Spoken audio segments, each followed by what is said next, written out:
بسم اللہ الرحمن الرحیم۔ السلام علیکم۔ آپ دیکھ رہے ہیں ہومیو ایرا۔ آپ نے گزشتہ دو جو ویڈیوز دیکھی ہیں سورہ اور سفلس کے حوالے سے، تو ان کے ہم نے نسوڑس کے حوالے سے بات کی ہے۔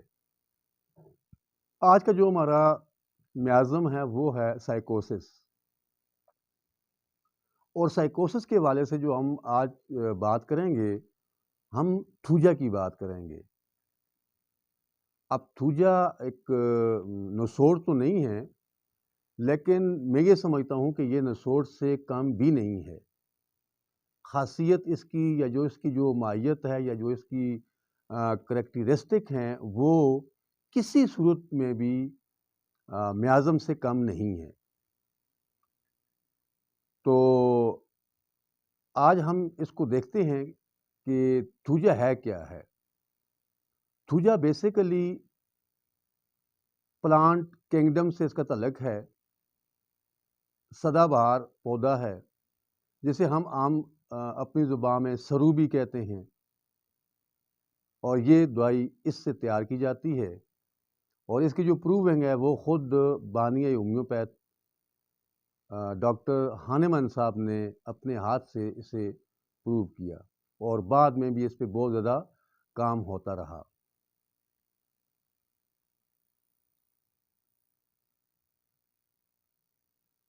ایک جو شروع کی جو اس کی علامات ہیں وہ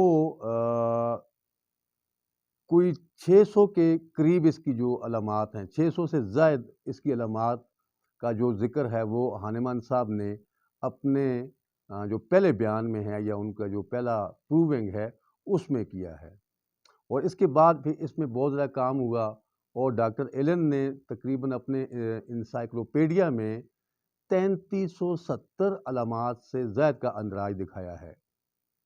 اب آپ خود سوچیں کہ 3 یا 4 ہزار علامات لیے ایک ریمڈیز کو ہم اس چھوٹی سی ویڈیو میں کیسے منیمائز کر سکتے ہیں؟ یہ تو بہت مشکل والی بات ہے۔ اس پہ تو اگر دیکھا جائے تو صرف تھوجا پہ اگر 3000 ہی علامات کو ہم کنسیڈر کر لیں تو اس کے لیے تو بہت سی کتابیں بنتی ہیں، لیکن حسب وعدہ میں پھر آپ کو وہی اسی طرح سے جو اس کی جو کلیدی علامات ہیں، جو 2-3 علامات ہیں، میں ان کا ذکر کروں گا، اور امید ہے کہ آپ اگر ان علامات کو سمجھ گئے تو اس میں تھوجا کی جو پکچر ہے اس کو سمجھنے میں آپ کے لیے کافی آسانی پیدا ہوگی۔ تو آئیے اس کی جو مخصوص علامات ہیں یا جو اس کے مخصوص ان کو آپ سگنل سمجھ لیں، اشارے سمجھ لیں، تو ہم ان کو دیکھتے ہیں اور ان کو سمجھنے کی کوشش کرتے ہیں کہ وہ تھوجا کی ان کے اندر پوری جو ہے نا وہ ڈرگ پکچر سمائی ہوئی ہے۔ تو سب سے پہلے جب بھی ہم کسی میڈیسن کو دیکھتے ہیں تو اس کی ذہنی علامات کو دیکھتے ہیں، اور یہ بات جو ہومیوپیتھی کے دلدادہ ہیں یا ہومیوپیتھی کو سمجھنے والے لوگ ہیں وہ بہت اچھی طریقے سے جانتے ہیں کہ سب سے جو اہمیت کی جو عامل ہے کسی بھی ریمڈیز کی، تو وہ ہے اس کی جو ذہنی علامات ہیں وہ ہیں۔ اگر بعض اوقات تو ایسے بھی ڈاکٹر حضرات ہیں جو یہ کہتے ہیں کہ اگر آپ نے کسی بھی ریمڈیز کی ذہنی علامات کو اگر نوٹ کر لیا یا سمجھ لیا تو آپ کو باقی کوئی علامات لینے کی ضرورت نہیں ہے، وہ ذہنی علامات پہ بھی آپ اسے تجویز کر سکتے ہیں۔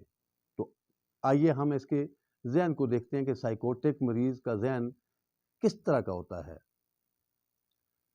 سائیکوٹک مریض کا جو ذہن ہوتا ہے وہ زیادہ شکوک و شواب میں مبتلا رہتا ہے، شکی مزاج، شکی القلب مزاج ہوتا ہے، جھگڑالو ہوتا ہے، دھوکے باز ہوتا ہے، ظالم، ضمیر فروش اور خود غرض۔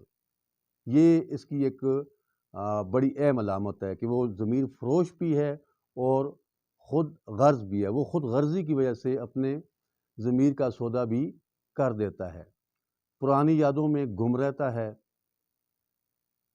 شرارت اور بدی ہر وقت اس کی دماغ میں رچی بسی رہتی ہیں۔ یہ بھی اس کی ایک ذہن کی کلیدی علامات ہے کہ وہ شرارت اور بدی کی طرف مائل رہتا ہے، حافظہ کمزور، مستقبل سے خائف اور اکیلے رہنے سے ڈرتا ہے۔ آپ نے پیچھے کئی ریمیڈیز دیکھی ہوں گی، تو بعض ادویات میں مریض اکیلے رہنا پسند کرتا ہے، جیسے اگنیشیا یا اس طرح کی اور بہت سی میڈیسن ہیں۔ تو اس میں تھوجا میں مریض جو ہے وہ اکیلے رہنے سے ڈرتا ہے۔ یہ اس کی ذہنی علامات ہیں۔ اس کے بعد جو نمبر آتا ہے وہ ایک اتنی اہمیت کا عمل ہے کہ اگر آپ ذہنی علامات کو بھی چھوڑ دیں، صرف اس چیز کو اگر آپ سمجھنے کی کوشش کریں تو میرے خیال میں آپ کو تھوجا کی مکمل سمجھ آ جائے گی۔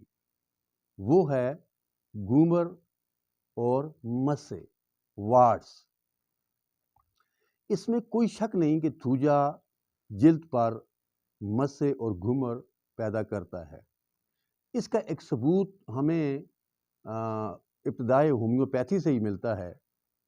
ہوا یوں کہ جب تھوجا کی پروونگ ہو گئی، اس کے بعد ایک گھوڑا لایا گیا۔ اس گھوڑے کی جلد پر مسے اور گھومر تھے، تو کوچان کو مدر ٹنکچر، تھوجا کا مدر ٹنکچر دیا گیا، اس غرض سے کہ وہ جا کے اس کے پانی سے مدر ٹنکچر کو پانی میں ڈالے اور اس پانی سے اس گھوڑے کے جو زخم ہیں یا جو گھومر ہیں ان پر ان کو دھوئے۔ اب ہوا یوں کہ وہ بندہ بھول گیا اس چیز کو، اور اس نے جا کے وہ پوری کی پوری مدر ٹنکچر جو ہے وہ اس پانی میں انڈیل دی جو گھوڑے پیا کرتے تھے۔ اب کچھ دنوں کے بعد جب مشاہدہ کیا تو اس گھوڑے کے نہ تو وہ مسے رہے، نہ گھومر رہے، اور نہ اس کی وہاں پہ نشانات رہے، حالانکہ اس نے کچھ مسوں یا گھومر کو اس نے کاٹ کے جلا بھی دیا تھا، لیکن اس کے باوجود بھی نہ تو اس کی جلد پر کوئی گھومر یا مسے رہے، بلکہ حتیٰ کہ اس کے جو نشانات ہیں وہ بھی دور ہو گئے۔ تو جسم پر گوبھی کی مانند ابھار ظاہر ہوتے ہیں، بواسیری مسے، ماسے ہوتے ہیں، چھاتی میں ٹیومر ہو جاتا ہے، دھدر، ہاتھوں پاؤں میں بھورے رنگ کے مسے یا ابھار پیدا ہوتے ہیں، کیل داغوں کی شکل میں ظاہر ہوتے ہیں۔ مطلب عام حالات میں ہم دیکھتے ہیں تو چہرے پہ کیل ماسے ہوتے ہیں، لیکن تھوجا میں وہ داغوں کی شکل میں ظاہر ہوتے ہیں۔ ناخن سخت، موٹے اور بھدے ہوئے ہوتے ہیں۔ تمام اخراجات بدبودار، جیسے پیچھے ہم نے دونوں ویڈیو میں یہ کہا، تو یہ میازم آگے ہی چل رہا ہے۔ بیسک تو وہ سورا ہے، اور پھر وہ سائیکوسس سفلس میں تبدیل ہوتا ہے، پھر سائیکوسس میں، تو یہ اس کی جو آخری سٹیج ہے یہ یہاں تک پہنچتا ہے، لیکن بنیاد کیا ہے؟ بنیاد وہ سورا ہی ہے۔ تو یہاں اس میں بھی اس کے جو اخراجات ہیں وہ انتہائی بدبودار ہیں۔ اب یوں تو اس کی بہت سی علامات ہیں، آپ کو جیسے بتا دیا کہ 3000 سے زائد علامات ہیں، تو ہم اس کو ایک چھوٹی سی ویڈیو میں نہیں سما سکتے، تو ہم نے تو اس کی چند چیزیں دیکھنی ہیں کہ ہم اس کو کس طرح سے سلیکٹ کر سکتے ہیں، وہ کون سے نکات ہیں یا وہ کون سے اشارے ہیں جن کی بنا پر ہم تھوجا کو سمجھ بھی سکتے ہیں اور اس کو ڈائگنوز بھی کر سکتے ہیں۔ تو پہلے تو آپ کو میں نے بتایا کہ ذہنی علامات، اور اس کے بعد پھر میں نے بتایا گھومر اور مسے۔ آپ اس علامات کو بھی چھوڑ دیں، ذہنی علامات کو بھی، صرف آپ گھومر اور مسے یعنی کہ واٹس آپ دیکھیں گے تو اس کو تھوڑا سا آپ اسٹڈی کریں گے تو آپ کو تھوجا کی جو مکمل تصویر ہے وہ آپ کی سمجھ میں آ جائے گی۔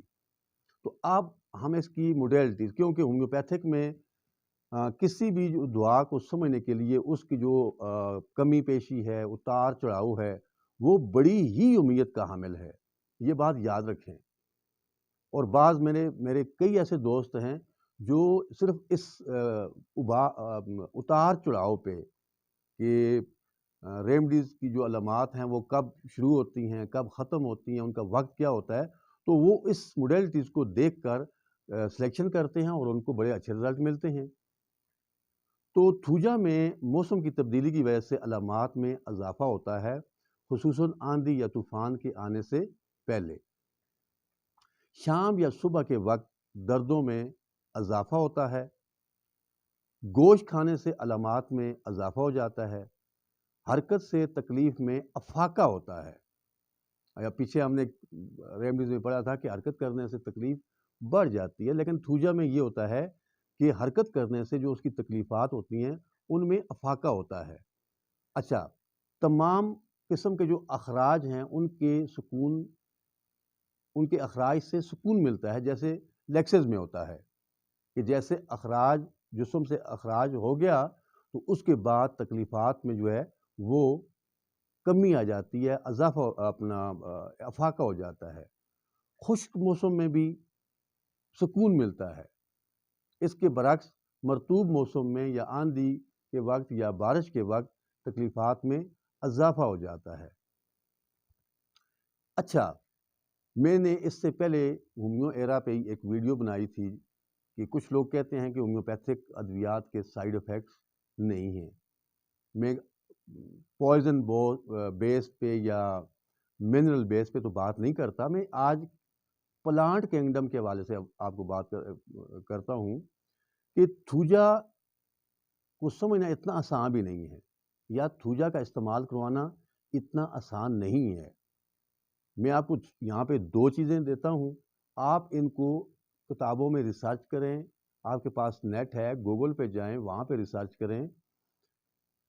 تھوجا کو ایسے افراد جو اساس طبیعت کے مالک ہیں یا چھوتدار لوگ ہیں، جن کے اندر استعداد قبولیت زیادہ ہوتی ہے، وہ گاڑی میں بیٹھتے ہیں تو کسی خارش زدہ انسان کے ساتھ ان کا جسم اگر ٹچ ہو جائے تو ان کو بھی خارش شروع ہو جاتی ہے، تو ایسے لوگ اساس طبیعت کے ہوتے ہیں یا چھوتدار لوگ ہوتے ہیں، ان کو چھوتدار لوگ کہا جاتا ہے۔ ان کو تھوجا کو بار بار دہرانا، یہ سمجھیں کہ آپ بندے کا علاج نہیں کر رہے بلکہ بندے کو موت دے رہے ہیں، یہ انتہائی غلط ہے۔ اس پہ اگر آپ کے پاس ٹائم ہو تو آپ ضرور تھوڑا سا اسٹڈی کیجئے گا۔ نمبر 2، تھوجا کی خوراک دینے کے بعد اسے کچے پیاز سے مکمل طور پہ پرہیز کروایا جائے۔ اب اس میں جو لاجک ہے، اب میں تو میرے پاس ٹائم نہیں ہے کہ یا میں اتنی ویڈیو لمبی نہیں بنا سکتا کہ میں اس میکنزم کو بتاؤں کہ وہ کچے پیاز کھانے سے پھر اس کے ساتھ کیا ہونے والا ہے۔ تو یہ کچھ آپ بھی کتاب کو اٹھائیں، کچھ ریسرچ کریں، کچھ پڑھیں، دیکھیں، تو یہ 2 چیزیں بڑی اہم ہیں۔ ایک، اساس طبیعت اور چھوتدار لوگوں کو تھوجا کی جو خوراکیں ہیں وہ خواہ چھوٹی ہوں یا بڑی ہیں، ان کو دہرانا نہیں چاہیے، کبھی بھی نہیں دہرانا چاہیے۔ اور دوسرا، تھوجا کی جو خوراکیں یا اس کی جو ٹریٹمنٹ دینے کے بعد اس مریض کو کچے پیاز کھانے سے مکمل پرہیز کروائیں۔ اب تک کے لیے اتنا ہی۔ اپنی صحت کا خاص خیال رکھیے گا، کیونکہ آپ کی ساری خوشیاں آپ کی صحت سے وابستہ ہیں۔ بہت شکریہ۔